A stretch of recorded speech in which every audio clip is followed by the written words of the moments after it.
Good morning, good evening, good night. NFT Live on the Web3 Network, where you're coming to get the latest NFT and Web3 news from around the industry. We're about to get after it for about an hour today. We're gonna try to keep it short and sweet for y'all out there. Thank you for joining in early. If it's your first time here, we do these daily, 1 p.m. Eastern. We just hopped off of our Twitter Spaces morning show. GiftEd did, of course, an amazing job. Another fantastic job hosting GM Web3 GiftEd. I am Nifty Q. I am your co-host as well. I might take GiftEd's nickname now, Mr. Live Mint, because since we bequeathed the name, since we bestowed the Live Mint name, I don't think GiftEd has Live Minted anything. But it's good to see you, man. How are you doing today?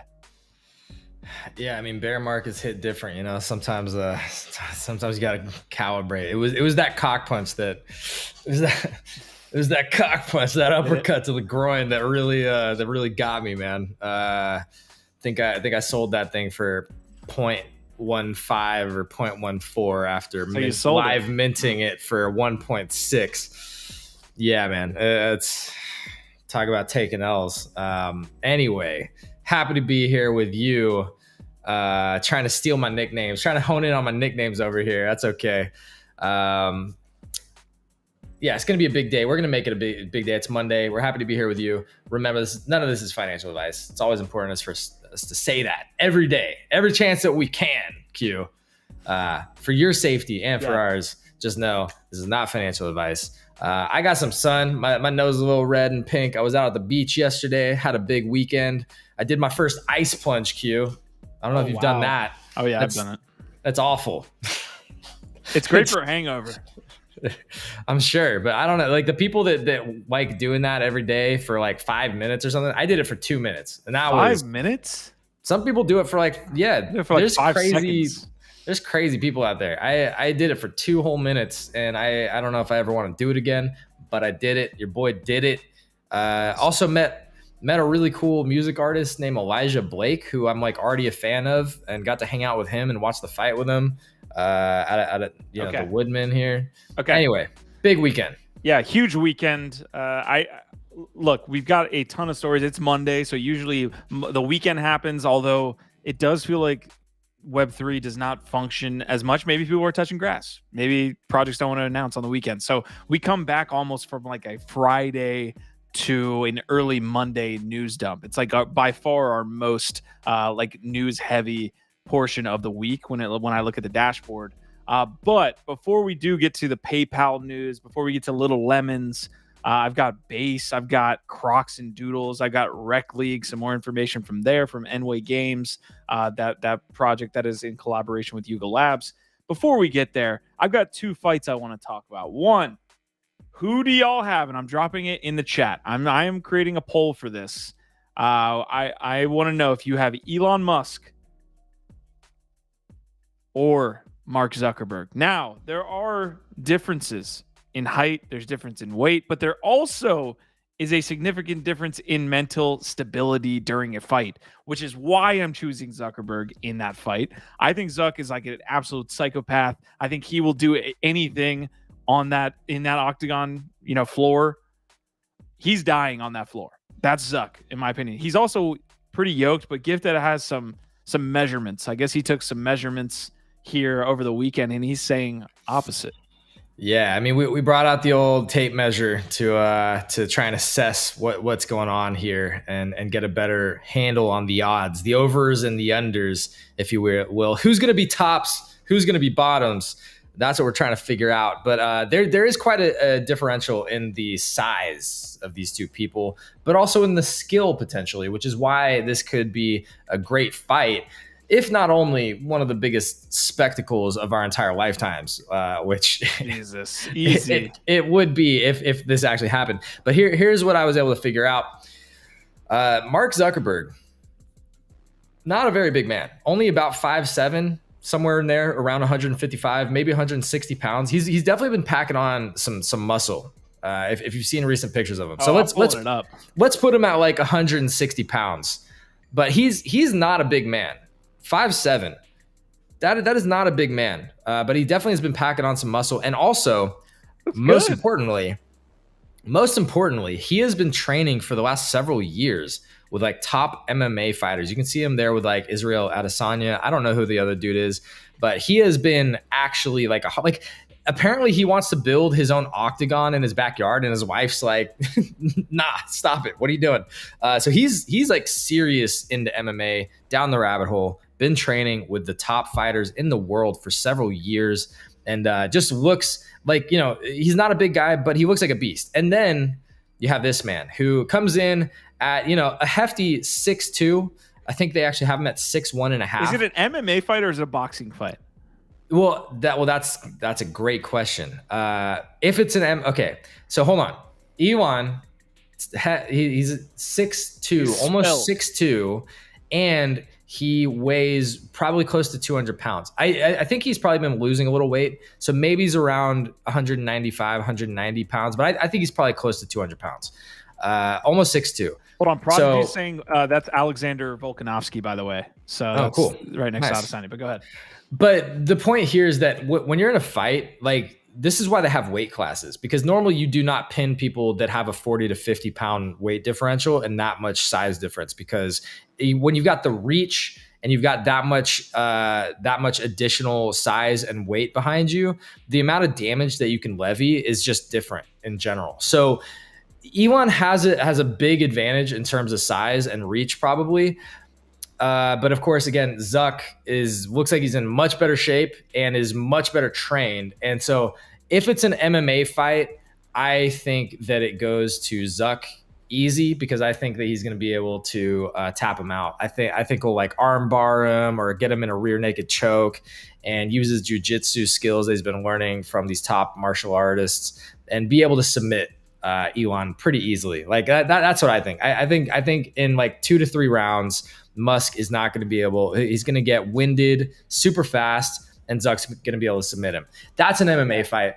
In just a stand-up boxing fight, I don't know. Musk might have a better chance, because if he hits him with a couple big blows, if he gets a couple big swings in there, just these wild swings that you could see him probably coming in with, and he catches Zuck, I mean, it's gonna hurt. So I think Elon has at least a better chance. But even in a boxing fight, man, Zuck's probably faster and has better striking capabilities. So I'm leaning towards Zuck either way, to be honest. All right, we had another fight over the weekend that happened, the Nate Diaz Jake Paul fight. Unfortunate. We're not going to cover it because this isn't MMA news. This isn't boxing celebrity Web 2 reviews here. It's culture, though. We could it set is up culture. Another channel. We could set up another channel if you guys want to talk about it. But yeah, unfortunately, Nate Logan Diaz Paul took was the L. there. Logan Paul was there, so it's tangentially. It's NFT adjacent. True. Was he wearing his Oni? It kind of looked like he was. I think he looked like he was like Wolverine. The dude does look. He loves the color yellow. Yeah, he loves the color yellow. This guy like gets dressed up in WWE as like in his yellow suit, basically, in his like yellow spandex. But anyways, we have other things to talk about. We have a full slate of NFT and Web3 news that I'm sure you guys want to see. I'm going to drop the NFT Live link here in chat. You can see some of the topics that we will be touching on today. PayPal set to launch on Ethereum. We'll hit that almost immediately up front in this episode. Little Lemons, it was acquired. For how much, no one knows, but they left that open to interpretation. Crocs and Doodles, that hit on Friday, so we weren't really able to cover that one. Coinbase Base, it looks like a lot of money is flowing into that protocol there, that layer 2 by Coinbase. So we're going to touch on all those things. Again, thank you guys for showing up. Our episode on Thursday was by far the most watched episode that we've had on the network here in like the last month, I would say. So literally, like, especially those of y'all that are watching afterwards, I know Gifted likes to give y'all a hard time, but we appreciate everybody that likes to show up to these and, also supports the show as well. But just if you're here, if you're appreciating the channel and you're appreciating what we do every day, we vibe with you a lot. So thank you so much for doing that. I'm getting some links out so we can get some live viewership in. If you guys want to help out doing that, that would do wonders for getting folks in here while we are live. GIF, I'm doing some sharing. Do you have anything up front housekeeping wise before we get to our first story? Housekeeping wise, I don't know about all that. I'm excited to just get into some of these things because we had some awesome combos. I want to dig further into that Luke and Nets thread because I think like you I think put a fine point on what I was trying to say. I was basically saying like this whole question of how Web2 sustainable business models correlate or relate to NFT prices and floors and the original projects, etc. This is I've been saying it's like this is a big topic of comment. And you're like, no, it's like this is kind of like the thing. This is like it because this is what everybody's trying to figure out. Yep. And so it's kind of now everybody's circling in on the fact that like, oh yeah, this is the challenge for the whole NFT space right now. And so Luke and Nets has a thread explaining why their strategy is what it is and why even if you don't see an immediate uptick in the floor price on Pudgies whenever they do a cool, Web 2 activation or sell out a physical product, why will it ultimately translate into the NFT project or supporting the collectors at some point?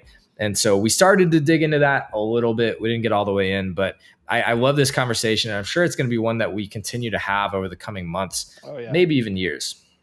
Yeah, let's look at the markets really quick before we get started. D-Lon, we see you here early. We appreciate you. DP, Prodigy, Easy in Crypto as well. Again, we just pressed live about 10 minutes ago, so just getting folks in here to enjoy the live content. If you have anything you want to talk about, the chat is open for y'all. But let's take a look real quick. Let's check out CoinGecko first. Interestingly enough, this PayPal news, which is a dominant headline. Like it's a super bullish headline for a multitude of different reasons, which we'll cover here in a second, but didn't do anything to the market. Ethereum's actually down 2%, 2 or 3% here over the last 7 days. The market doesn't look that great. I mean, you don't see a lot of movement. It's kind of been crabbing out, honestly, for a little while here. But yeah, Ethereum's at about 1,800 now, which is a little bit less than we started the last week in. And then if you look at Blur, the NFT prices have been all around as well. Let me switch this to 7-day volume really quick and see if we can see anything that stands out. I know Nakamigos definitely has had some good price action. The problem is, and that kind of leads us into this discussion, is that a lot of it has to do with the secondary drop. They have an announcement of what we think is going to be a secondary collection. And so Nakamigos is up 26% here in the last day. They were up to 0.33. They were at like 0.28 on Thursday and Friday of last week. So there's a lot of interest right now, up 40% in the last 7 days. There's a lot of interest in the token price. It looks like Doodles is doing okay. Stop me if you see any that you want to hit on. Milady's up 27%. Not sure what that is around. But yeah, the Nakamigos price looks strong. Secondary collection, and I think that leads us into the Luca discussion. But before we do get there, what do you see, Giff? Anything catching your eye here on the floor price charts? I mean, everything's still down bad. Everything sucks for the most part, other than, a couple of the standouts that you said. Like, what it's making me think of as you led into this with the PayPal news really not impacting even the crypto market. And then, in Luca's thread, what he says is that so much of this is just based on the market. Like, so much of the stuff that you're doing, like, you can't be worried about what's happening in the day-to-day right now because the market is what it is. It's a bear market. We're at a certain point in the cycle where none of these big headlines and developments are meaning anything. A year or two ago, in a very different market that we were in, all of these headlines would have very, very different effects. They would have, positive impacts. It would be reflected somehow in floor prices or token prices. And you're not seeing any of that right now. And it is the market. And so that doesn't mean that when the market shifts, that won't all change and that all of the building will then matter all of a sudden, right? It's just right now, man. You don't see any of it. And yeah, I think that's just been one of the things in my mind is that, like, even when you have big bullish news, sometimes the market is so bad that it just doesn't matter. Like nothing can kind of change the macro sentiment, the reality of where we're at in the cycle. Good news on the statistics front, though, or analytics front. NFT statistics is saying, despite the low volumes, unique buyers of NFTs actually have been gradually rising over the past week. When is the last time? When is the last time you heard that come out of our mouths? NFT unique buyers rising on the 7-day. It couldn't get much lower though. I mean, sure. Let's celebrate. Let's take the W. We need a W. We need a win. Let's take the small win. Quantum Variant asking the ApeCoin spike. First of all, nice to see you, QV. ApeCoin spike this weekend was nice. Do you think it was because of a wrecked game or apes all over the timeline? I'm conflicted on the ape spam that happens every now and again. I think we've figured out a formula here in the Yacht Club to It got Gordon. Trending. It got Gordon out. I mean, we didn't even touch on that on GM Web 3 yet. One of the biggest headlines is Gordon tweeted, and he's going to be at Ape Fest. Like even OpenSea was tweeting about Gordon just because he said, "Hey, I'm alive, proof of life," or whatever he said, and I'm going to be at Ape Fest. That's exciting, you know. So if nothing else, this spam that you're referring to, which it's a little cringy, but it woke Gordon up. So that's pretty cool. I'm not going to go down the rabbit hole of like if we spam and get ApeCoin trending or Bored Ape Yacht Club trending that it somehow like reflects in the price. Maybe there's an element to that, you know, maybe there's like sentiment analysis bots that can do that and you're kind of just gaming it.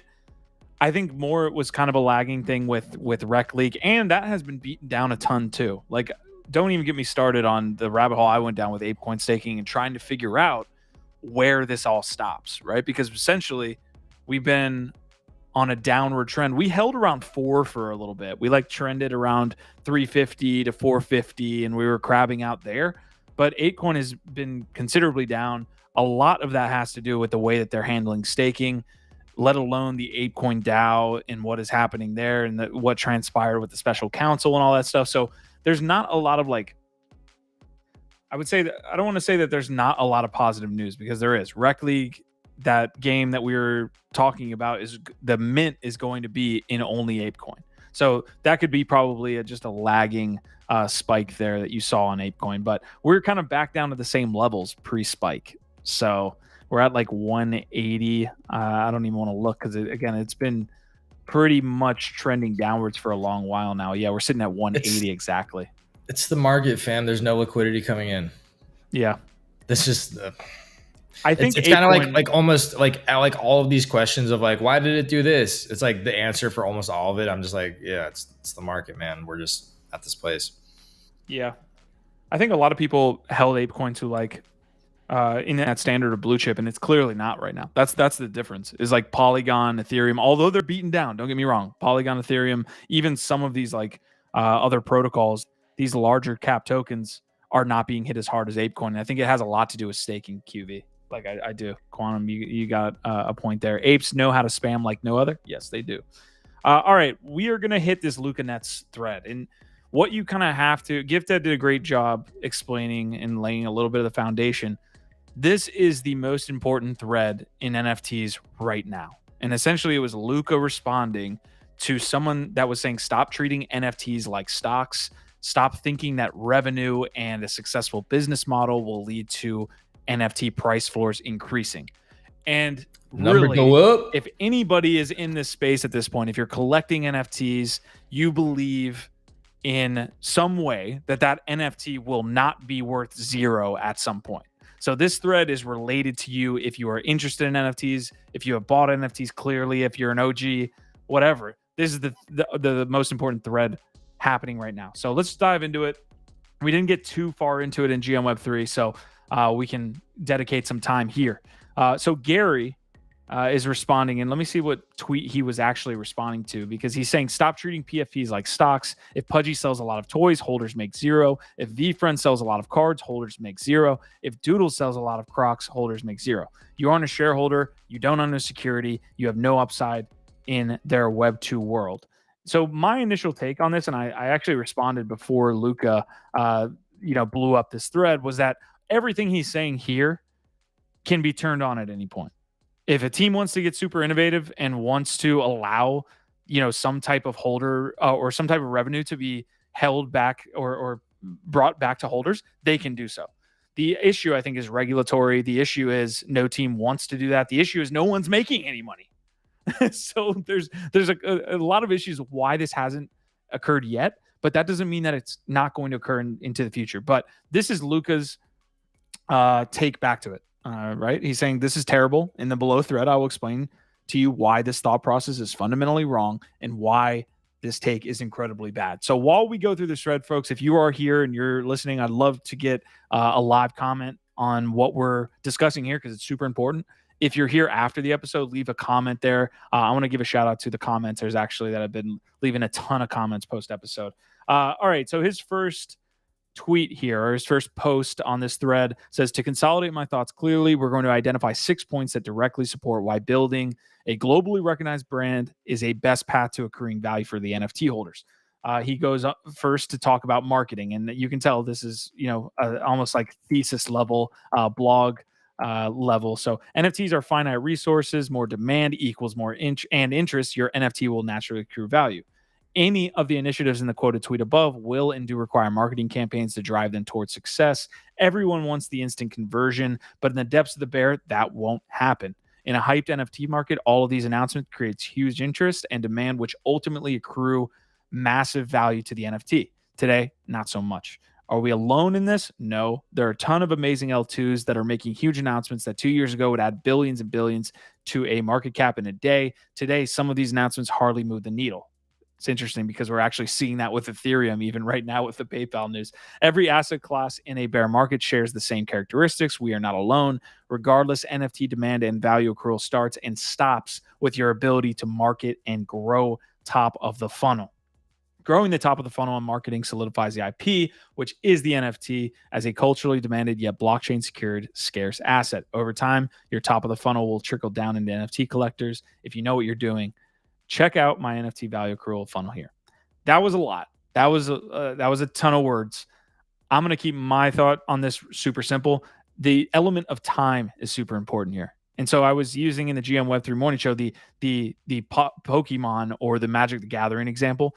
If you see a Pokemon card when you're a kid or for the first time, you're getting exposed to that asset and that IP for the first time. You're essentially this, right? Brand awareness, right? And then maybe you become a consumer, but really you don't make those large purchases until you're super comfortable with the IP, until you're so far down, again, this funnel. And that's where you make the $1,000 to $2,000 purchases potentially. And the real question that he answers in this thread is, how do you get people down that funnel? It's through creating a ton of meaningful experiences and touch points. These are all touch points, right? So every time that you see or pick up or read a headline or come across a tweet or on social media see a video or go to a store and see a toy or a commercial, any of these things, or your friend just talks to you about it, any of these things is some kind of touch point that is adding to your awareness, your interest in becoming a consumer, then eventually a fan. It's like it brings you further and further, to your point, down these steps or down this funnel. And that's what he's saying. It's like, first of all, this isn't a fast thing, but the point is that they're laying foundations and building out a whole funnel that when markets do turn around, they capture a ton of that value. Where are people going to want to invest their newfound liquidity than when the market comes around? There's going to be a couple projects that are top of mind, right? It's share of voice for them is right now in the NFT space. The Pudgy Penguins are freaking everywhere. It's just everywhere. Yeah. And so, if you don't think that when things do look differently and people are feeling a little bit wealthier and looking to speculate on JPEGs again, that they're not going to be top of mind and one of the first places that people want to buy, you're kidding yourself. And you brought up the time aspect, man. This is why I don't like so many takes on Twitter. This is why so much of the Twitter convo is such garbage to me, is that it's all these like quick hot takes, just like initial reactions. This is why it's fucking bad, or this is what they did wrong. And it's just like, man, Like, Look, like nobody wants to have patience in this space. It makes sense. Like this or space was built on being open 24/7. Markets don't close. Like, it's not so patience is a big part of it. You're right. It's one part of it is the patience. The other part is our inability as human beings to predict the future is so bad. And so anything that is like outside of our existing knowledge set, like something that we're already comfortable and familiar with, that we understand how it works, we can't predict that, or we don't want to think that that's possible. We are so bad at predicting what's going to happen in 1, 2, 5, 10 years. We're just trash at it as a collective. And this is why visionaries stand out. They're the ones that accrue all the value, that make all the money, that are put up on pedestals, because they are able to see 5, 10, 20 years out and then stick to a plan. They have a vision, and they don't listen to all the bullshit, all the idiots on Twitter saying that'll never work. Why? That's not how this works. It's like, okay, but what if a year, 2, 5 years from now, everything's changed? And this is why, like, I brought up Beanie. Beanie had a hot take saying what, and he was sharing the $13 Bored Ape shirt that's being sold at like a Ross or a Walmart in Canada or somewhere. And he's basically just saying, if you share your IP with everybody, then there's no way for you to have a luxury brand. And I just think, like, bro, you're living in fucking 2010. You're living in 1995. Like, what Bored Apes are doing is they're in real time rewriting the rule book for how IP can work. And if you don't think that Bored Apes are going to be able to have a high value brand, as well as having a lot of different layers and like subsets of value underneath that, you're not watching what they're doing. So anyway, that was kind of a tangent, but another hot take that I felt like is kind of relevant to all of these conversations around how is value accruing to NFT holders and how is that being expressed in Web2 sustainable business models. You're a little bit fuzzy for me, Q, by the way. I'm trying to figure that out. Okay. I think it's more just along the lines of connection. Well, let us know. What do you think in the comments about any of this stuff, about Luca, marketing, long-term versus short-term, all these different things. It's a huge convo, and none of us can predict when the market turns around or what that looks like, but it's almost definitely going to happen. It's just when. And unfortunately, the macroeconomics are dragging everything. The regulatory front is dragging everything. It's taking longer than I think anybody hopes, but that's life. Yeah, I'm going to try to fix this quality here, and we can jump into the thread. Let me make sure I'm getting this right. All right, maybe we can reset it there. All right, let's jump back into the thread. Again, folks, we're breaking down Luca's take, essentially saying that NFTs, the value prop just doesn't make sense, was essentially what this guy was saying. So the second piece in this thread is saying emotional connection. Before we start, it's important to reference an interesting data point around collectibles. Today, the collectible market is $426 billion that is built off, but not off of liquidity and instant dopamine, but off of emotional connection. To accrue value for your NFT, there's two things you want to optimize for: demand, create that awareness in marketing for your own project and overall demand, and then holding. This is driven through emotional connections to the community and people within it. Emotional connections through product and experiences that your friends and family love. And he goes on to say, like, it's all about who, like, these products that can get into the households of people around the US, people around the world. That's the types of products that you're going to see thrive in the next bull run. Look at the video below. If you saw your child have this type of reaction to a pudgy toy, would you sell it and chase the next shitcoin? Or would that reaction make you believe in the long-term vision of what's being built? Yeah, I want to throw in another personal anecdote here that might be annoying, but like, whatever. I think it's very relevant. And it has to do with the culture aspect, which I think is like something, it's kind of what he's saying, right? It's like that emotional affinity, that connection to it. So much of what NFTs are about is culture. And I went out Friday or Saturday night, went to Soho House with my buddy who was a member there, went to the Soho House. Actually, we hit both, but we went to the West Hollywood one second, and we were just out there at night, hanging out, getting some drinks. walking around, and I had that experience. I was wearing one of my OG Bored Ape shirts, and I had that experience where somebody totally random saw me, just like ran across the room to come talk to me. And it was this really awesome lady named Artemis, goes by Artemis with a 3, of course. And she's a Web3 consultant advisor. She apparently is like friends with Snowfro, has a squiggle. And we got to talking, and had an amazing conversation, getting to talk to each other. We want to, connect a little bit more. She lives in West Hollywood. There you go, Artemis. Shout out Artemis. Just met her randomly because I was rocking, some swag from a well-known NFT project that I love. And that interaction would have never happened. And the thing that and obviously this has happened to all of us at some point. That's Artemis on the left. Oh, with Michelle. Look at that. So yeah, really cool lady. She's a Web3 advisor, deep into squiggles, friends with some really big people. Apparently she knows like Gary Vee and stuff too. She's got some crazy stories. Oh, look at that. So yeah, met this lady totally randomly. And we've all had that experience where we connect with somebody because of our shirt or our clothing or our shoes or something like that. But here's the thing that I really wanted to nail home with this. After she walked away and we had this really cool dynamic conversation, sharing our handles and Twitters and stuff like that, me introducing myself as Gifted and she's Artemis, talking about some of our favorite projects. And, she kind of shows her squiggles, phone and stickers to my buddy, Omer. After she walked away and he had just watched that whole conversation, what he said to me was, that makes me want to start buying NFTs. He said, doesn't own any NFTs? No, he's not in Web3. He just sat there and watched the interaction take place. The way that she came over so excited to like meet me and talk to me. And he said, that's the thing that has made me want to buy NFTs more than anything. Connection.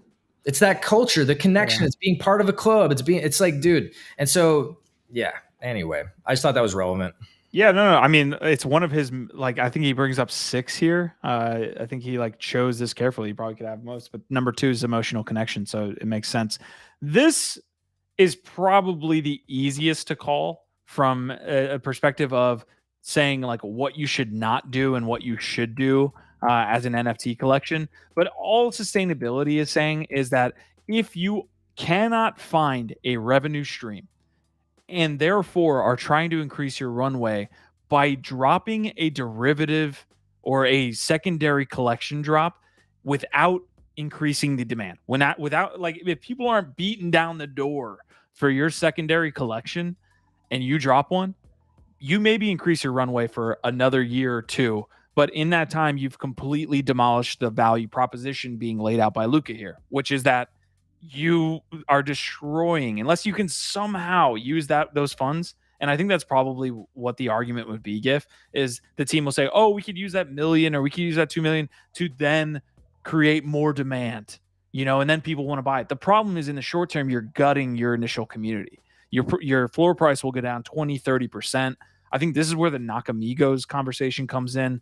So if y'all want to have any takes on this, this is super interesting because Nakamigos is running. It's going to 0.3. It'll probably go to 0.4. It'll probably go up another 20-30% before the drop. And then it'll completely crash. And we've seen this play out so many times before. Yeah, I mean, we could pick on a lot of projects on that front, but Nakamigos obviously being the one that's kind of in play right now. And this is something that, again, we've highlighted that Oniforce has done well.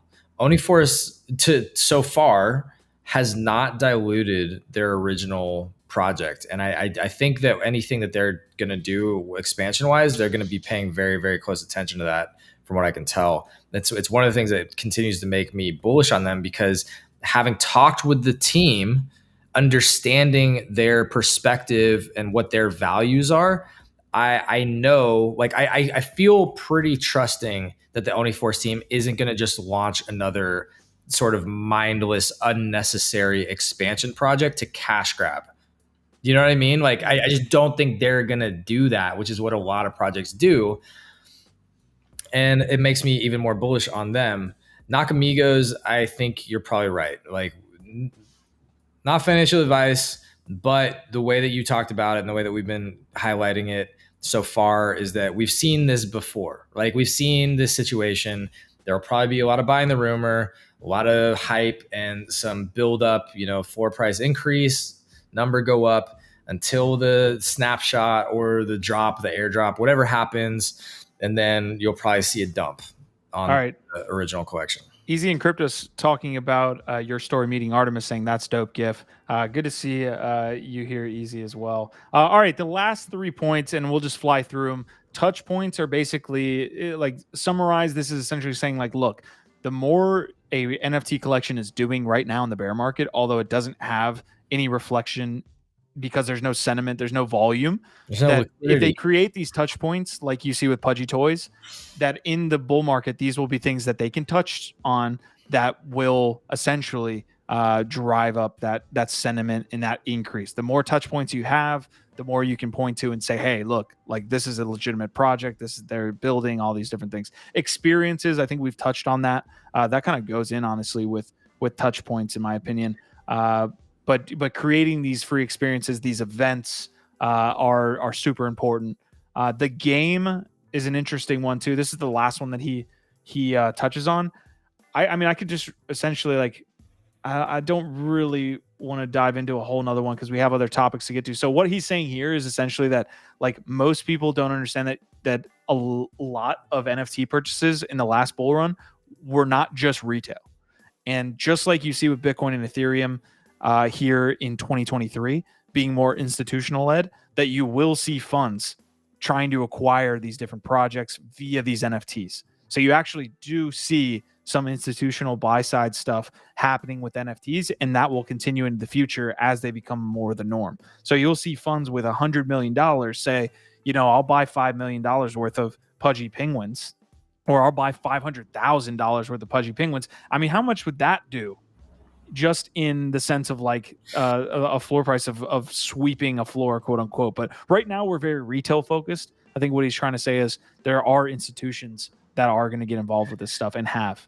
There are, absolutely, and there's entire VC funds that are focused on NFTs, and they have strategies for how they allocate millions and millions of dollars across NFTs specifically.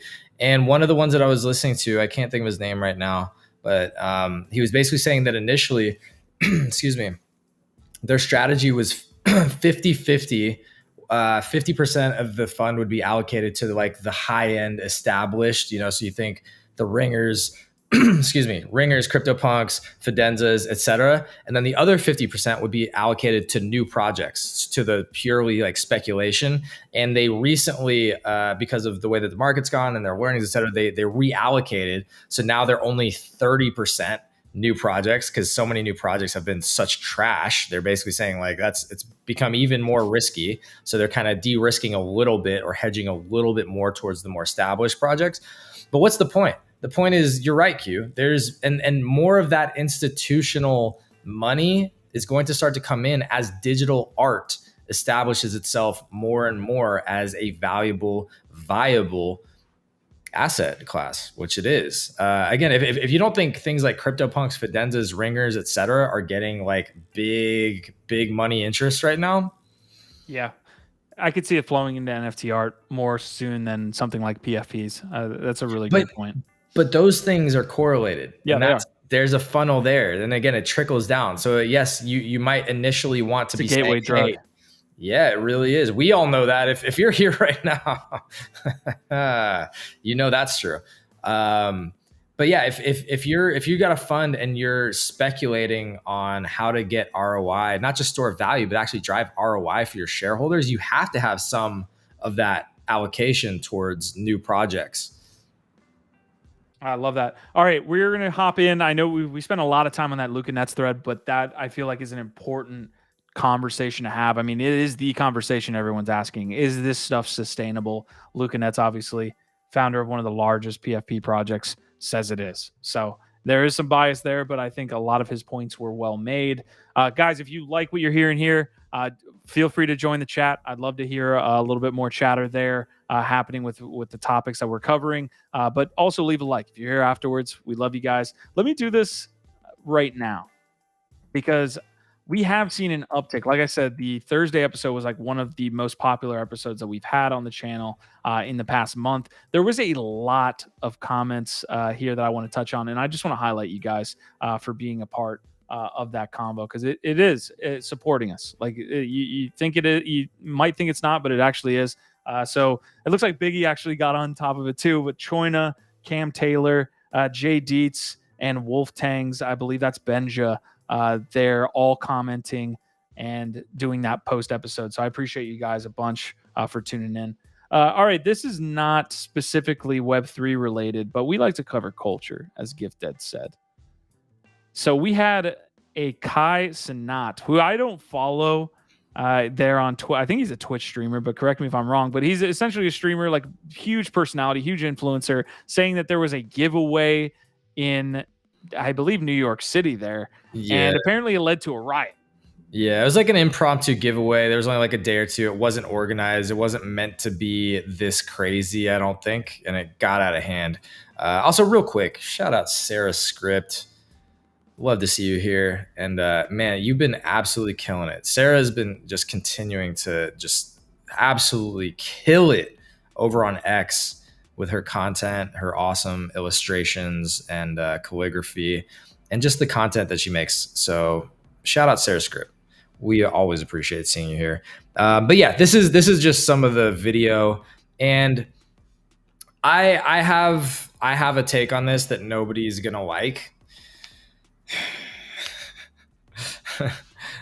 But okay, maybe I won't go there yet. Look, I think the general idea of what happened here is that when you have these influencers who have massive reach, especially with young people, and you know they set off like a bomb like this, like anything can happen at this point. You know, you got a bunch of young people with a bunch of energy that all come together, and it's not organized properly. Shit starts happening. People start getting in fights. People start jumping on cars. People just get buck wild. And that's what happened. He got arrested. And I think part of that was for his own safety. I think he'll probably just get charged with like misdemeanors or something. He's going to be fine. It's honestly part of his legend at this point. You know what I mean? Yeah. Like I don't feel bad for Kai like getting arrested. I think this is absolutely like solidifying him as like, this might be the thing that propels him to the next level of fame. You know what I mean? Getting arrested for this shit. But it's insane the power that some of these influencers have, especially with the Utes, as they call them in the UK. Why do you keep going back to this? Just say Utes. All right, I've been watching a lot of Shits and Gigs. That's it. I love Shits and Gigs. Shout out Shits and Gigs, one of the greatest podcasts on the planet right now. All right, they call them the Utes. The Utes. Okay. Well, we're gonna be done talking about the Utes. I want to move on here. Wait, should I say my bad take? Should I say my bad take? Say it. TLDR, lightning. Let's go. I think this is an example of why a lot of people are horrified and scared of Andrew Tate, because he specifically commands an insane amount of influence with young males. And that's why the UK, like schools in the UK have like been banning people like young dudes from like talking about him. And I know Andrew Tate's very controversial. I'm not like a big Andrew Tate fan. Don't get me wrong. Don't like, you know what I mean? I'm just saying, I think part of the reason is when you see this, you understand. You're getting banned for even talking about him. No, I know, but like some people have crazy influence, and specifically with like young males, like there's a lot of energy there, and if you can like tell them to go do some shit, like I don't know, man. I just think that especially in the UK, like they're really really scared of what somebody like that can do. So yeah, this like he wasn't even meaning to cause a riot. You know what I mean? That's the crazy part about it. He didn't mean for this to happen. It's like it's one of those moments where it's like you don't know your own power, you don't know your own strength, you know. And then it's that was my like when I first saw this story, that was my initial take was like, why is he being arrested? Like he didn't force them or like even coerce them to do that, right? Like he just explaining a giveaway. It was just a free PS5 offer. You know, it was all it took to start a freaking riot in New York. So also shows you like exactly where, I mean, young people have always not had a ton of money. Don't get me wrong, but like in this country right now, like it shows you where we're at. All right, we're gonna move on to another Web3 related story, but I appreciate that take, GIF. We are moving on into Doodles and Crocs. So this story hit, or this announcement hit post episode on Thursday. We like to touch some grass on Fridays most of the time, so we kind of stay off the airs. But Doodles Crocs, we didn't get to touch on last week. Does this move the needle for you? I'm actually going to drop this as a poll there in chat. Doodles Crocs, they also announced I think a month ago, the Doodles camps, the activation there, that is essentially like a real life kind of experiential, like, how would you even say it? You buy like a ticket, and it's essentially like an experiential, like, help me out here, like, what would you even call that? It's kind of like the thing that Ronan did there in Denver, What are you talking about? the Doodles camps. Yeah. Okay. So they're creating an Experiential activation. environment Yeah, an activation. experiential activation at these stores. It's kind of like a mini theme park. You know, it's, to me, this is the step before you scale it out to something bigger, right? It's like you want to prove out at incremental steps that the brand can like be expressed and accepted and work in these different types of environments. But basically, to me, what they're doing, and again, one of the coolest things about the camp store activations is that Doodles is being positioned alongside super famous Disney IP. And so it's, you know, very family friendly, cool, limited time only activation. It's kind of like a small theme park at your local mall. You pay $20 or something. You get to go in and do the whole thing with the cool experience, get to see it, touch it, feel it, play with some things, obviously buy, you know, exit through the gift shop. The whole thing is a gift shop, just like Universal Studios, just like Disney. The whole thing is one big gift shop experience if you really want to break it down. But the thing with Crocs that we really liked about it is that it fits so well with their brand and into the camp stores activation. I see the Crocs being in the camp stores activation. You go in there for 30, 40 bucks. You also get to buy a pair of Doodles Crocs and then customize them with your family. There'll be the pins and different types of things that go along with that. So to me, what I'm most hopeful for and excited about here is that there's synergy and maybe some momentum. The Doodles have done a very bad job with capturing and maintaining the momentum around their big initiatives. Maybe this Crocs on top of the camp stores, there's like a little bit, you start to see it all work together. Maybe that's the hope. So we just had this conversation too with Luke and Nets talking about how do these touch points, how do these activations transfer into floor price.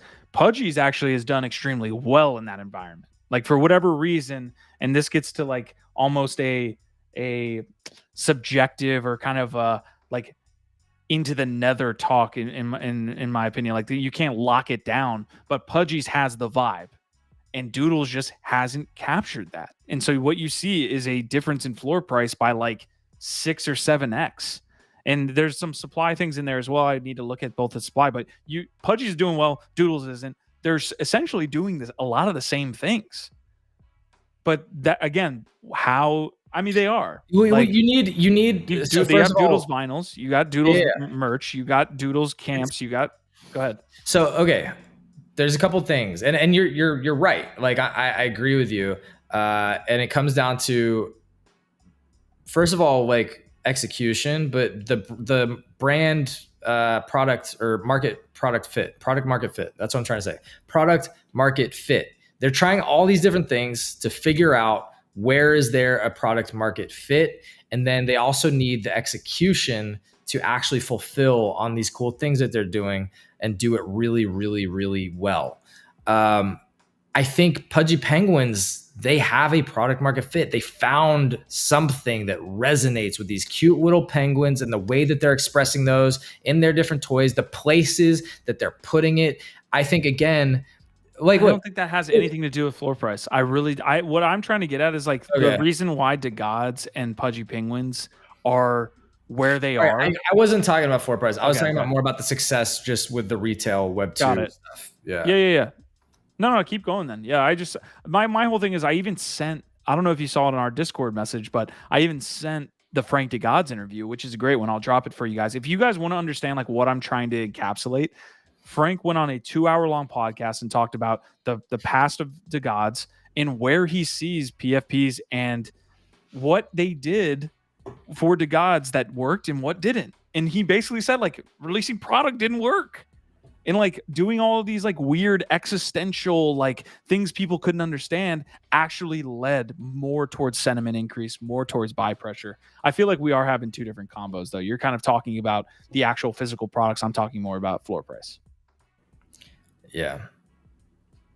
I think Doodles, I think the hope here is that Doodles are starting to figure out a little bit more of that product market fit and get their execution shit together. Because to me, one of the key differences, at least when you're looking at retail and why Pudgy has seen way more success so far with their retail than Doodles, is product market fit, execution. Luca Nets is obviously a super smart marketing brain, and he's just like getting that together. He's got the team. And Doodles, again, like the teams that launch an NFT project a lot of times are not the right people to scale those into global brands, right? They don't always know. So there's been some kind of starts and stops, a few hits and misses. But I think, again, hopefully here, they're showing that they're starting to get together and figure it out. And that's what I'm hopeful for. To be fair, when we've touched on this multiple times, Dapper Labs has never, and Poopy and a couple of the others that are building Doodles were from Dapper. Dapper's never figured it out, or they don't care. Hot takes. Or they don't care. Hot takes. Yeah, Which I you think, almost lean towards don't care. I think they care about money. Yeah. That does not translate into sustainable business models for NFTs and collectors, right? Yeah, here's the thing. Doodles, Marty's saying Doodles sucks.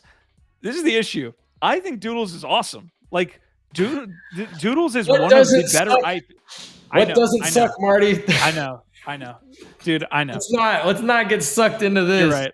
Marty's like that guy that's like, I'm over my ex-girlfriend and like still views her Instagram. Like this is the Instagram right here. Marty. That's fire, bro. That's fire, Marty. He's like, I hate this Marty. shit. Look away, He's Marty. still like watching it. Marty knows it's all love.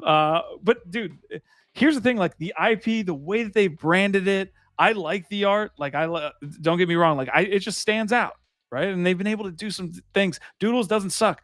The floor price is ass.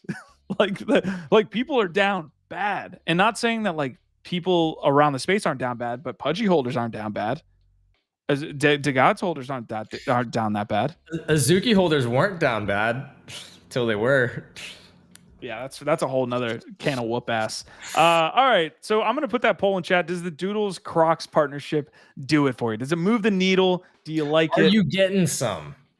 Are you stoked to walk? Would you wear Doodles Crocs? That's what I want to know. Would you put them on your feet and wear them out in public? I'm not talking about on your couch at home, lazing about on a Sunday afternoon. No, sir. Would you put Doodles Crocs on your feet and walk out of your front door?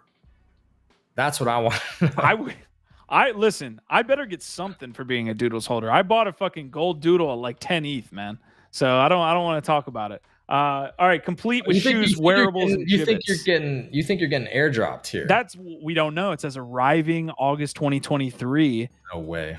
We'll see. I mean, look. All right, I'm gonna drop this poll in chat. Gifted, hit the chat while I do so here, and right on. The rest of it. Look at all you beautiful people out there in YouTube land hanging out with us in the chat. We got Easy, we got Prodigy, we got Marty McFly saying he doesn't think squiggles suck. All right, I agree with you on that. Squigs. Prodigy saying if the Crocs were free, yes, I would put them biatches in sports mode and bounce. Easy saying no, it doesn't move the needle, but it doesn't totally suck. All right, we got kind of a neutral there. Squash Man, shout out to you, sir. Great to see you. Saying, yeah, we probably need someone who's more Yuga Maxi to go up against Marty. Would love to see that combo between folks on both sides. All right, so Marty's getting too much. He's getting too much clout, too much weight in the chat. We need to even it out. We got to balance it out with some Yuga Maxis over here. So let him know if you're in the chat. Cryptophasia, we didn't hit on that. Yeah, that's some alfalfa right there. Ute originates in Jamaica. It's Creole, Jamaican Creole, where youth is pronounced like Ute. Ute is also said in the South as well. Like when you first started saying that, I was like, oh, they actually say Creole that way. Yeah, well, I guess wasn't Creole French originally, and then it came to Louisiana, or did Creole start in Louisiana? No, Creole is, I think, the mixture of those two cultures. All I know is now it's definitely UK slang because Shits and Gigs says it all the time. Okay, we are going to get on to the next piece. We're going to be here for like another 10, 15 minutes, folks. Leave all the likes you can while we're here to battle the Yuga FUD that we constantly receive on this channel. All right, here we go. Speaking of Yuga, here we go. Gordon's back. Gordon's ish back. He's going to Ape Fest. We'll see. But we did get this confirmation from the one and only, the GOAT himself, Yatsu, was in a Discord and confirmed that the Rec League Mech Mint will be an ape only. So, Quantum Variant was here talking about ApeCoin and the price getting a spike. Potentially it was off this, but apparently we're getting another ApeCoin sync here. This is the hope, right? Is that they build out this studio that's connected to all of these other games that uses ApeCoin. Also that uses the Yuga NFTs like Gift. This is a really cool model of not diluting their own collection, but still offering benefits to holders, right? Because if you own a BAKC, MAYC, or an ape, you get free drops, like in quality drops too. I think they're like a full thing. Like it's not just one item, it's like a box. And there, Q, is the reason why they're doing this. And it's interesting to hear you turn the corner on this, because initially you seemed spectacle / pissed off because you felt like the mechs were diluting indirectly the heavy metals, because it is confusing. I give you the brand confusion. That's it. A little bit, right? But you just sounded kind of optimistic and positive on this now. Sarah's asking, what are the Utes, though? I thought they were Yetis. Let's unpack that for a second. As far as like my reaction to Rec League, I thought that the heavies in the actual trailer were heavy metals. Like I thought the mechs were. So yes, it's confusing from a brand perspective. I still believe that. Mm-hmm. But am I going to FUD a free airdrop? Am I going to FUD more games in Web3? No. All right. Weird. Yeah, that's pretty cool though. Mint in ApeCoin. Again, the thing that we said about it initially that I thought was really cool, because I hadn't, I had kind of predicted that they would continue to establish ApeCoin as sort of like a luxury exclusive crypto, where it's like you need this to shop at Gucci and get super exclusive experiences and things like that, and then obviously work in other side in their own ecosystems, their own projects. But I hadn't really thought about the idea of them partnering with other NFT projects to make it, utility there. I just think that that's cool to see ApeCoin interoperable across NFT projects, I guess. I think that's dope. All right, I'm going to show off one timeline piece here. And GIF, I was also saying this about other side. Like, listen, if you're here right now, don't think of the other side as a Bored Ape or Yuga ecosystem thing. Like what they're trying to do is have it be a playground for all of Web3. If they can install all of these different files that come through with having unique NFTs and all this stuff. I don't know the technical capability. I'm sure it's getting easier and easier. But what they want to do is have all collections in the other side. It's the same thing with ApeCoin. They want to have all of those different collections using ApeCoin. All those different communities using Ape. So, look, I've been standing for the way the other side is going to be rolled out like Sandbox. That's the model. I think ApeCoin, for what it is, which is a totally new token launched fairly recently, I think it has been holding its value remarkably well so far. And I feel very of course, nothing's financial advice here, but I feel pretty confident that when things turn around, ApeCoin's going to do really well. Like, I really think that your bet on it and the way that you've been doing it is really smart if you can hold on to it for the next year or two. I just see, like, there's almost no way to me that ApeCoin doesn't do well in the next run, because I don't know, man. It's been holding value pretty well for what it is. And it just seems like more utility continuing to come out from that team. Not financial advice. If you're planning on buying ApeCoin, you have to be staking it. Like, there's no way around it until this staking's over and until we have a couple other unlocks. I just think that the sell pressure is just so extensive for what they've been able to put out on the utility side. I know it continues to roll out, don't get me wrong, but there's so much sell pressure from staking. There's so much sell pressure from unlocks happening. Eventually, it will get to the point where it will stabilize and it will do good in a bull, but it's tough to buy and hold right now. Yeah. Go ahead. Yeah, Marty giving spicy takes about Gigi Gordon Goddard just leaving and using health as an excuse. I mean, look, yeah, it's not that hard to use a computer to tweet, so you could be right about that. But also, like, mental health is part of health too, and so just don't. I just don't think we should be quick to shit on people for wanting to like detox from being online and not spending our lives on computers and phones all day. Because I don't think think it's healthy. says the co-host of two daily shows. All right, I do want to show off one thing. So I had the timeline. This is again just quickly covering up Rec League, but GIF. There's a very important point that I think is up for debate, and it's a evolution that we'll see happen with Web3 gaming. But I do want to touch on this timeline really quick. So today is the gameplay reveal, or a couple days ago, gameplay reveal. August, we get a KYC snapshot. August is mint number 1.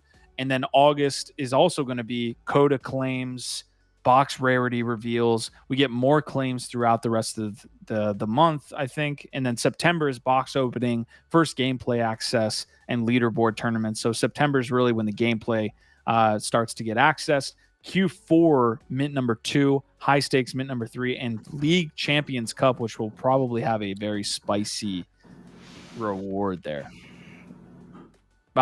Gift. My main thing, I thought you had something there, but my main thing is this KYC snapshot.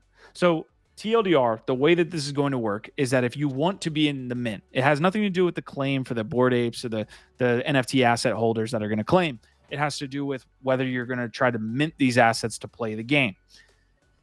The KYC, to my knowledge, GIF, is social security number, ID, and one other one that I was trying to look for before we talked about this, but pretty stringent KYC, like a social security number. But the issue with this is, and how do you mesh paying out to holders without, if you're a U.S. company or you're with U.S. folks, without running afoul of the SEC. So now we see Web3 gaming integration, but you see what you have to give up to try to participate. I'm trying to think back to what was done with like ApeCoin and some of those Yuga drops, because there was pretty serious KYC through Animoca and ApeCoin as well. I don't know if it was social security number necessarily. Nope.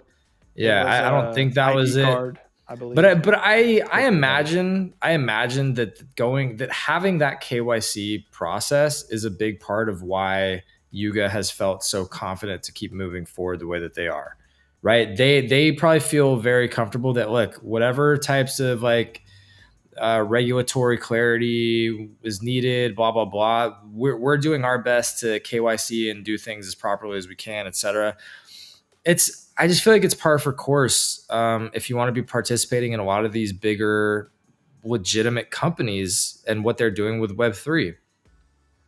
And, you can say like, that sucks. And sure, maybe it kind of sucks. But again, Web 2.5 is not Web 3.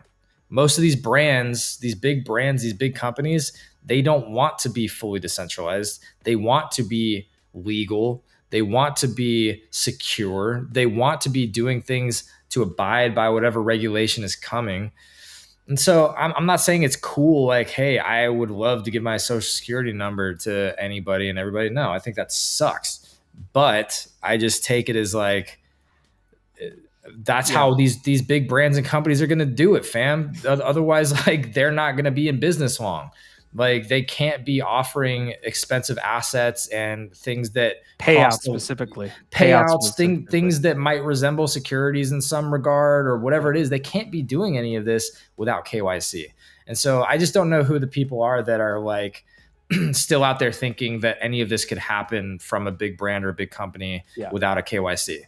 Okay, GIF, we have about 10 minutes left max. Real quick, we have to get through a bunch, but go ahead. The thing I was going to say that I love about seeing this on my screen is that it's really awesome to see the concept of roadmaps being sort of like reinvigorated or brought back from the dead by companies and products that actually have a company or product, right? Because the term roadmap was kind of like destroyed and bastardized by, you know, projects that couldn't execute. And so everybody hated it. But it's awesome to see it coming back now that there's like legit products and legit, you know, things happening. So you saw the roadmap-esque thing fall apart in ICOs. The difference is in 2021 with NFTs is the roadmap became a map. Like it actually was like a hand-drawn map, and that changed it. And everything was going to be accomplished because it was a hand-drawn map. But speaking of hand-drawn maps, Jeffrey the Giraffe NFTs bridging to ETH and launching their Toys R Us party in the other side. Can't wait. I really thought that was happening, and then I saw that Squash Man was actually making a joke. I can't believe you. I saw that and immediately knew it was a joke, and I can't think that Yo, is this guy Mr. Gullible? Is that his new nickname? Did we find a nickname, Q? Got me. Sir Q the Gullible? Got me. You were on a run until you said that. Sarah's script was saying, "What are the Utes?" Though I thought they were Yetis. What is Sarah asking there? I'm trying to figure that out. I don't know. You said you wanted to dig into it, and then we didn't. And I didn't know. I just think that she's playing along with our dumb games, and that's fine. We appreciate you for playing along with us. All right, I'm closing out the poll on the Doodles here in the next 30 seconds. So does the Doodles and Crocs collab move the needle? I need your answer right now. 80% no. It's always a no with y'all, man. There's just so much fun in our chat. Why is our chat so fudded? All right, we are going to fly through the remainder of the stories. We want to get out here in the next, hold me to it, Gift, next 10 minutes. We are out. All right, how much would you pay for the Little Lemons IP? The Little Lemons collection got acquired. It says Lemons. This is their first tweet, by the way. First tweet in like 10 years from Little Lemon's Twitter profile. The contract is signed, and we're zipping towards a completed acquisition in 4 weeks or less. Stay tuned because things are about to get real juicy in our Little Lemon world. That was a great read, by the way. I really appreciated the way that you read that. Somebody clip that. Jacob, don't do it. You go with Jacob. Hey, Joe. Jacob, clip that, please. Look, I would pay them at least a very large, oversized bag of Skittles. It's up fucking 300% in 24 hours. What? Fuck yeah, it is, bro. Let's go, Little Lemon friends. You want to see my bag? I'm gonna pull up my Little Lemon friends now. Here we go. I hate it here. Gotta share this. Nah, man, I got some badass Little Lemons, my guy, and I haven't been able to share them off lately. So here you go. Y'all can enjoy. I'm not pulling this up. Enjoy my beautiful Little Lemon friends.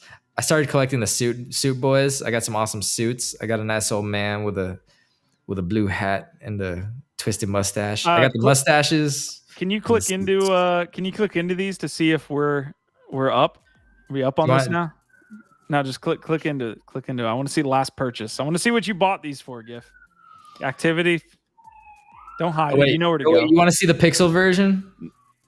Oh my God. Buddy. Wow. You know what? Everything I just said. That's utility. All right. What did I buy this for? I bought this for 0.07 2 years ago. So he's up. Dude, you're even right now. I'm breaking even right now, fam. Up 300% and you're even, dude. Sell. Let's go, Little Lemons. Right, the real question is, again, what was this acquired for? We're going to see this more and more as NFT projects just slowly fade into oblivion. Maybe someone will pay $2 and some Skittles for an interesting IP like Little Lemons. That's what's happening here. I doubt this acquisition was any more than six figures, like 100K. Maybe did they get access to the treasury? The answer, Sarah, is 2 years. 2 years, Sarah. That's what I've been holding for. I'm gonna celebrate. Look at that return. I'm gonna celebrate this moment. This moment needs to be celebrated with some lemon juice, some authentic lemon juice. So we're gonna take shots together, fam. For all my Little Lemon friends out there, this one is for you. Wow, look at that. We're celebrating the acquisition of our favorite lemon themed NFT project. Bottoms up.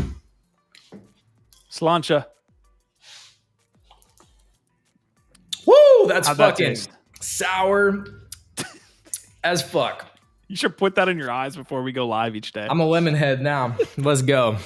Just snorting lemon juice before we get it. Anyways, up 337% in literally like a little bit more than 24 hours. So I know the blur chart here shows 53%, but it literally is just a staircase, an elevator up, if you will, over the last day and a half. Congrats to anyone that caught this announcement. I mean, that's ridiculous. Gif, you're a Lemonheads holder. Proud. Are you proud of Lemonheads? is this doing it for? Like, we don't even know who bought this. Like, there's so little amount of information. Like, is this cool? But who cares? Because Q, we've seen all the other acquisitions in the space do tremendously well. So we know this is going to be an absolute banger. It's going to be a winner no matter what else has been acquired. What else has been Pony acquired? Force and Pudgy Penguins. I know two of the best projects out there right now that really turned it around when a new team came in and it reinvigorated the IP with awesome ideas and new resources. You just started a large lemon pun thread that we're about to get in our chat. Jacob Gooden saying this segment is really souring me on the NFT space. Prodigy's asking, don't take a shot, put some in your eyes. Man, y'all was asking, maybe I'll get some lemons after it pumped 300%. You're trying to buy it now? I mean, they're not the most expensive asset, so but yeah, not financial advice. Little lemon friends. Oh man, you guys are coming out for the lemons. We out here. Just saying, hey, if anybody else does pick one up, I'll take a lemon shot with you. Did you round trip on the lemons? Were you like, what did they pump? Were you up in the lemons at 1.2 years ago and you held it? Like, what do you remember your journey? Yeah, I bought quite a few of them early on and I flipped most of them. I did really well on the little lemons. Okay. And then when they dropped again, I guess when they got under 0.1, it looks like around 0.7, I started buying a couple more. And I've held on to those 4 that I think are actually pretty cool. So I just got in kind of floor with a bunch of them, flipped most of them, and then I acquired a few that were like, these are my long-term lemons. These are my forever lemon friends, my lemon buddies that I really like. Again, you should pull up my screen, and I'll show you how badass my lemons are. I mean, these are really valuable. These are really badass. Looking lemons. at Lemonheads right now. I'm just saying, I bet your collection of Lemonheads isn't this lit. That's I don't have any. I got the derivative, Pepe Limes, friends. I'm actually up 200% on them. I actually sold all of them. Yeah, so no, I actually did initially really well, which is why I like them forever, and I got some cool ones. All right, the gift that looks like there's a popcorn being made at his house or some type of lemon themed. Blame Eli. Blame this son of a bee over here. Sir, we're live here. Do you have any respect for showbiz? This guy's making popcorn. Sir, we're literally live right now. Just doesn't give a shit. It's like, screw you and the horse you came in on. All right, so it's a cool topic. The acquisition piece is cool. I do like it, but I'm wondering how much was paid for Little Lemons. Maybe they go. I don't know. I'm sounding too bearish on it now. I think it is good if you're a holder of Little Lemons. Clearly, GIF is back into his like break-even range. So whether that means Little Lemons will do anything in the future, who knows? But it's probably something you see more of. I'm not necessarily against it at any point. All right, we have to get to the main topic. I did have a couple others, so I'll just show them off quickly. Maybe we'll hit them tomorrow. It looks like a bunch of money is moving into base. So around 113 million up to this point. It's probably a little bit more at this point. Is moving to base. So that's the layer 2 there from Coinbase. There was mention of different brands. Obviously, it's on-chain summer, so brands like Coke is participating in what they're calling on-chain summer. They're on base. Nouns, it looks like OpenSea was getting involved. So we'll dive into this tomorrow. I will link that, though, here in chat for you guys to check it out, but we don't really have enough time to cover it. This was a really cool little trailer here from the Genius Slackers creating a game called the Nownish Punk. So more from the Web3 gaming front. Again, not a huge story, but I wanted to give them a little love. Let's see it. Invasion alert. Summit. Time hostages held captive. City's defender against Urgent rebel action Nowners. needed. City under siege. City faces Rebel total Nowners annihilation. ready to Rebel Rebel Nowners Nowners power to sources defeat at Rebel risk. Rebel Nowners hold Lil Nouns hostage. Rebels invasion Dow alert. Summit. Time Hostages held captive. City's defender against Urgent rebel action Nowners. needed.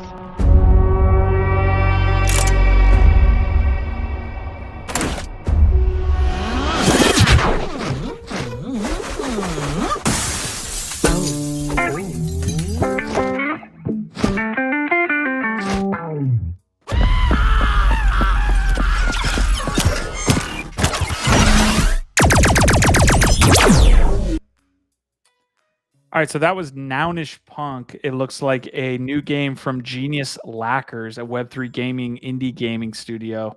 I mean, it has Nownish IP. I think I watched a gameplay trailer. It looks like it's going to be some type of like battle royale game with, again, the Noun IP. I mean, yeah, look, they are proliferating the heck out of that meme, which is the Noggles, and they're everywhere, man. Again, like when you think about the touch points, the products in Web3, the brands that are building a ton of awareness, getting those touch points, creating different things that are going to be top of mind when things turn around, Nouns is up there for sure. Pudgy Penguins, Nouns. Yeah, they're both doing a good job. Doodles even, but yeah, right. man, Noggles. I see Noggles all over Web3 space, man. They're doing a great job with that. They are, and they've created a sustainable business model with the Nouns DAO, which is really good to see as well.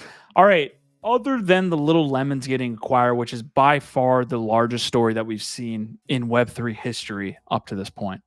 Facts.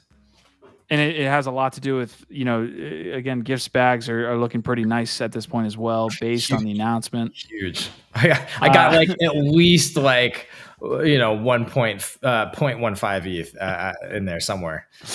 Well, now more. I think you got 4 of them. You probably got like 0.28.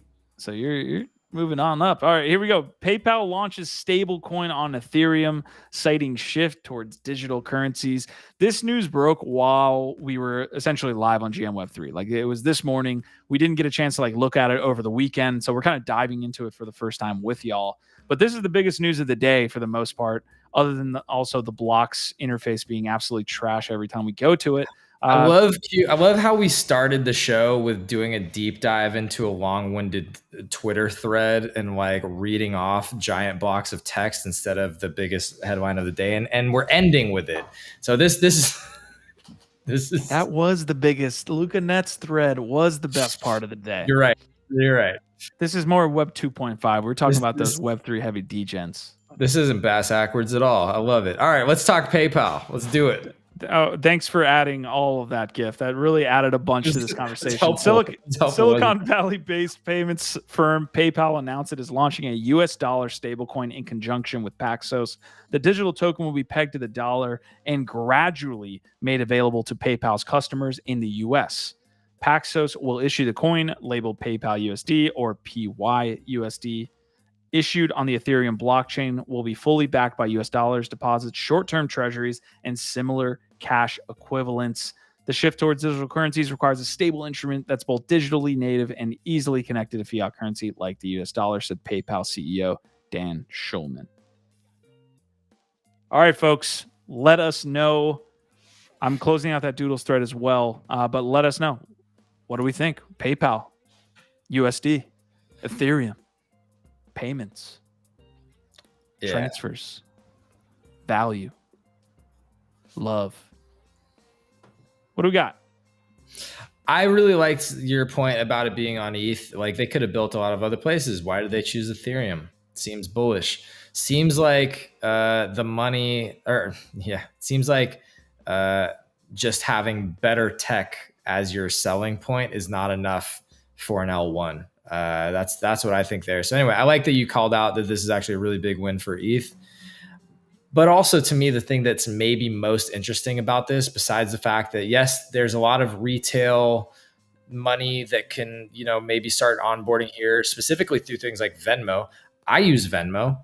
the fact that I can now maybe access stable coins or get paid or, pay other people through stable coins through my Venmo, that could be interesting and cool to me. So yes, there's the retail interest or possibilities to bring in more retail users. But I think what's much more interesting and maybe more important is that there are so many small to mid-sized businesses that use PayPal. So can this be an on-ramp for a whole heck ton, thousands, if not hundreds of thousands of small to mid-sized businesses to start utilizing stable coins as part of their business model, payment systems, accepting crypto, buying and selling crypto, trading crypto. Now, can you be a crypto trading business or VC or hedge fund just using PayPal as your, main financial tool or instrument or business, management system? Maybe. I don't know. So that's what I think is most interesting, is that PayPal has a ton of business users as well. Ethereum is deflationary. Like and add on top of that, it's gonna look so. It's gonna look so easy. It's gonna look like such a fucking easy call in like 4 years. Yeah. Well, the other thing about that we touched on last week to add to that convo is all the Ethereum ETFs that just got applied for, right? You don't have enough ETH. You do not have enough exposure to ETH right now. I'll tell you that. Yeah. Look, of course, I was kind of joking there, but it's interesting because whenever anybody's like, what do I buy? What do I buy? What do I buy? ETH. Just buy ETH. Like, not financial advice. It's not financial advice now, but it's clearly got the most fundamentals going for it. You have one of the largest payment systems just announcing that they're building a stablecoin on Ethereum. I'm sure that'll eventually get to other chains. Interoperability will be a thing. But in the short term, in the next 5 years, what do you have? You have a protocol that is clearly, with the addition of other layer 2s, with the addition of layer or side chains, like, it's just growing and growing and growing in market share. You got to think about it like Ethereum is a city state, and adding PayPal just added a whole nother town to this. Like you're just growing the GDP of this chain to the point where, and I think you brought up this point, where its GDP is larger than some city states, like some nations. And so PayPal adding onto this and bringing in the inflows of USD via Pi USD is only going to, be better for the whole ecosystem. And I say that, and I'll wrap up with this, at least like right now, this is, if you're looking at it as like a, person here in the Ethereum ecosystem, maybe even others, but in the short term, you're looking at it like this. More people are going to have access to Ethereum. It's as simple as that. There will be Pi USD purchases of NFTs within the next year or two. That's what you have to look at. It's just more onboarding. I know it's a simple take. I know it will take a year or two, but what you have is people can essentially could eventually buy NFTs with inside PayPal, inside Venmo, with their own stablecoin. Yeah. Left Action House, shout out to you hopping in here to say PayPal coin is full circle, a great sign for everything. Quantum, of course, the ETH Maxi over here saying, why would you hold stables when ETH is deflationary? Yeah, we all know that, but for business purposes, like, people need things that aren't volatile from the day to day to do business, right? So that's why a lot of people think stable coins are like maybe the best utility that's come out of crypto at all so far. So yeah, while obviously we prefer ETH to stables to sit in because of what it can do long term, you have to have something that's not as volatile just for business on the day to day, and that's where stables come in. But you know that. You don't need me to explain that to you. I think it's exciting, man. And, you called it Pi USD. Obviously, there's a new term that everybody's going to have to figure out. I'm curious, how are y'all going to pronounce it? Are you going to say Pi USD like our boy Q over here? Or are you going to say it the way that I want to say it, which is pissed? Like, getting pissed off, like, I'm pissed. like really pissed. Like, Great episode today, folks. We will be back tomorrow. I really just had a great time on this episode. Our Vibe, our tribe.